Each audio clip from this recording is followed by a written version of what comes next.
Netizens kinilig na husto nang may makitang naligaw sa closet bazaar ni Kim Chiu. Videographer binuko ang aktres. Kahapon unang araw ng Kim Chiu Closet Bazaar, maaga pa lang halos ubos na agad ang stock. Dinaig pa ng manood ng black screening ng movie sa haba ng pila. Subalit sobrang kinilig ang netizens lalo na ang Kim Pao fans sa isang item na nandoon sa bazaar. Isang floral na polo na kulay yellow. Dahil ito ang nakita nilang isinuot ni Paolo Avellino na ayon sa isang fan, bakit parang may naliligaw. Dagdag pa nila, agoy halaka Kemi, paki-explain. Baka naiwan lang dyan kaya napasama. Feel ko pati na ibang damit ni Pao, sinali na dyan siguro. Nandun nga ito naman tabilong naman ng group ng soccer dyan. Dapat may partner yan kay ate ko, yung kay kuya ko ni Polo. Huwag mong bilhin kung di kasama yung kay twinning niya. Kaya pala pinakita doon sa isang vlog na tumulong doon si Pao sa pagkakot ng gamit ni Kim sa bazaar. Baka nang dala din siya ng damit at pants na din niya ginagamit. Total katulad din kasi siya ni Kim na mahilig mag-donate. Kaya bagay na bagay talaga silang magtusawa. So it means tama pala yung sinabi ng videographer ni Kemi kung sa kanya ba yung sinukat ng t-shirt.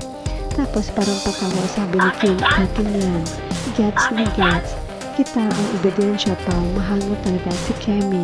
Happy kami at true love nila siya. Naligaw sa closet ni Kemi, year pa yung polo ni Pao. Naka-closet pa rin. Bakit kaya nasa closet bazaar ni Kim? Alam mo rin ba na itago pa talaga kasi sentimental value, Pao, now let go na niya. Yet na kasi higit na may marami na silang training. It's screaming conjugal feels already. The training is soft but intentional.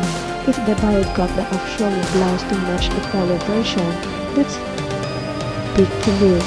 Very we plan with this without planning it. No pursuit at ni Paolo Avellino at Prinsesa Chinita. Ang word talaga ng tadhana niya, di pa sila close ngayon pero ang daming fans na nagkakatwini sila. Nilat sila nila yung pili nilang madumi kasi iba pang partner nila dyan. In the past na yun, may process na sila ngayon kaya dapat na bagong madamit na nagpili sila dalawa. Kunyari nilagyan nyo ng name ni Kim Chiu para di halata.